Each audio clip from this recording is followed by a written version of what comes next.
जब भी मेरे पास कैंसर का कोई नया पेशेंट आता है तो मेरी अप्रोच क्या होती है, कैसे हम पेशेंट का जो स्टेजिंग है, उसका जो ट्रीटमेंट है वो डिसाइड करते हैं, उसके बारे में आज हम बात करेंगे। मेरा नाम डॉक्टर आंचल अग्रवाल है। मैं एक ऑन्कोलॉजिस्ट और लाइफस्टाइल मेडिसिन फिजिशियन हूँ। तो जब भी मेरे पास कैंसर का कोई पेशेंट आता है, उसके हाथ में रिपोर्ट्स होती हैं, तो उसके अंदर सबसे पहले पेशेंट का एक डिटेल हिस्ट्री लेना बहुत ज़्यादा ज़रूरी होता है। पेशेंट के बारे में जानना बहुत ज़्यादा ज़रूरी होता है, जिसके अंदर पेशेंट की बीमारी से जुड़ी इन्फॉर्मेशन होती है, पेशेंट के डेमोग्राफिक्स से जुड़ी इन्फॉर्मेशन होती है, पेशेंट के रिस्क फैक्टर से जुड़ी इन्फॉर्मेशन होती है और पेशेंट के अंदर क्या क्या कोमॉर्बिडिटीज़ हैं जो कि हमारे इलाज के ऊपर, जिसका डिसीजन मेकिंग के ऊपर जिसका फ़र्क पड़ता है, वो सब बातों को जानना बहुत ज़्यादा ज़रूरी होता है। उसके बाद हम पेशेंट का चेकअप करते हैं, उनका परफॉर्मेंस स्टेटस कैसा है, क्या वो ये इलाज को झेल पाएंगे या नहीं, तो वो सारी चीज़ों को हम लोग असेस करते हैं। उसके बाद कैंसर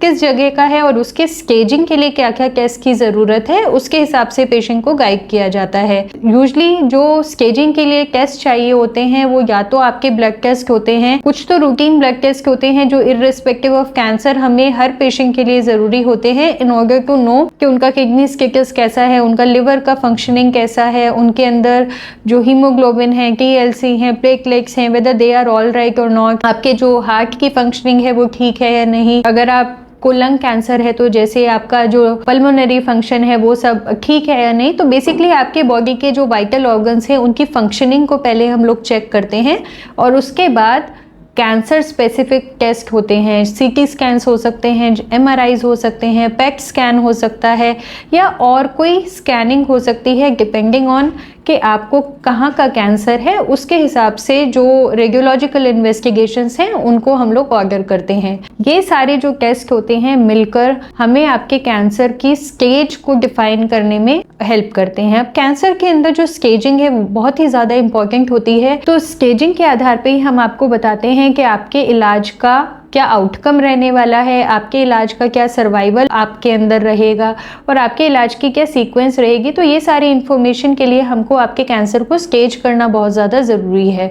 उसके बाद जब हम आपका कोई इलाज शुरू करते हैं तो बीच बीच में भी हम आपके टेस्ट करते रहते हैं। कुछ टेस्ट ऐसे होते हैं जो कि टॉक्सिसिटी को मॉनिटर करने के लिए होते हैं, जो भी थेरेपी हम आपकी शुरू करते हैं और उनके जो एंटिसिपेटेड साइड इफेक्ट्स होते हैं उसको मॉनिटर करने के लिए करते हैं। और कुछ टेस्ट बीच में हम लोग ऐसे करते हैं जो कि जो भी थेरेपी हम आपको दे रहे हैं उसका क्या रिस्पॉन्स आया है उसकी असेसमेंट करने के लिए देते हैं।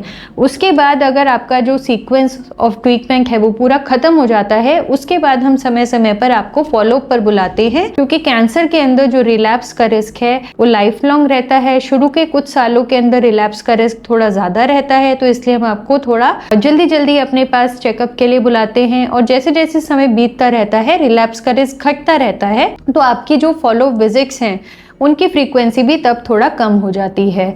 तो ये मोटे तौर पे जब भी हमारे पास कैंसर का पेशेंट आता है तो ये सारा हमारा एक वर्क फ्लो होता है जो कि हर एक नए कैंसर पेशेंट के लिए होता है। कैंसर से जुड़ा आपका कोई सवाल है तो आप बायो में दिए गए लिंक के ऊपर कांटेक्ट कर सकते हैं।